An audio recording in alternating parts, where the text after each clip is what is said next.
ಜಿಮ್ಗೆ ಹೋದನಂತೆ ಜಿಮ್ಗೆ. ನಮ್ ಹೊಲಕ್ಕೋ ಗದ್ದೆಗೆ ಹೋಗಿ ಗೇದ್ರಾಗೋದಿಲ್ವಾ ಮೈ ಬಗ್ಸ್ಬಿಟ್ಟು, ನಾವೇ ದುಡ್ಡು ಕೊಟ್ಬಿಟ್ಟು ನಾವೇ ಬೇವ್ರು ಸುರಿಸ್ಬಿಟ್ಟು ಬರೋದು. ಇದ್ಯಾವ ಊರು ಹಣೆ ಬರ ಅಂದವರು. ಥೂ, ಏನ್ ಪ್ರಯೋಜನ?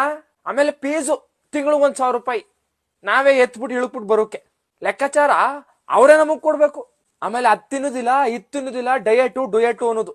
ಅನ್ನನೇ ತಿನ್ನುದಿಲ್ಲ, ಹೋಗೇನ್ ಪ್ರಯೋಜನ? ಒಟ್ಟಿಗೆ ತಿಂದೋದ್ಮೇಲೆ ನಮ್ ಕಾಲದಲ್ಲಿ ಅನ್ನಕ್ ಬರ.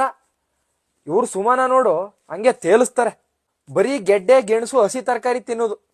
ಇದ್ಯಾವ ಊರು ಹಣೆ ಬರುವಪ್ಪ ಇದು, ಒಳ್ಳೆ ಕಾಡ್ ಮನಸ್ರಂಗೆ. ಆಮೇಲೆ ಅದ್ಯಾವ್ದೋ ಡಬ್ಬ, ಅದೇನಪ್ಪ ಅದು, ಪ್ರೋಟೀನು, ಅದಕ್ಕೆ 1,000 ರೂಪಾಯಿ ಕೊಡೋದು, ತರೋದು ತಿಂಗಳಿಗೊಂದೊಂದು ಡಬ್ಬ.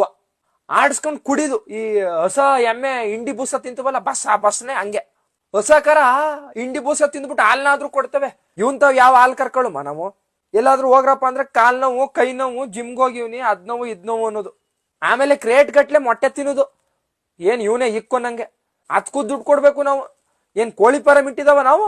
ಆಮೇಲೆ ಶರ್ಟ್ ಬಿಚ್ಚೋದು, ಬುಣ್ಬಿಟ್ಟು ಹೋಗ್ಬಿಟ್ಟು ಕನ್ನಡಿ ಮುಂದೆ ನಿಂತ್ಕೊಳ್ಳೋದು ಎಷ್ಟು ಬೆಳೆದಿದ್ದು ಅಂತ ನೋಡಕ್ಕೆ. ಮುಂಡೆದೆ ಥೋ, ಮನೆ ಕೆಲಸ ಹೇಳಿದ್ರೆ ಮಾತ್ರ ಒಂದು ಮಾಡುದಿಲ್ಲ, ಅಲ್ಲಿಗೆ ಮಾತ್ರ ಚೆನ್ನಾಗಿ ಹೋಯ್ತಾರೆ ಜಿಮ್ಗೆ. ನಾವು ಏನೋ ಕಾಲದಿಂದ ಜಿಮ್ಗೆ ಹೋಗ್ಬಿಟ್ಟೆ ಬದುಕಿದವ. ನಮ್ಗೂ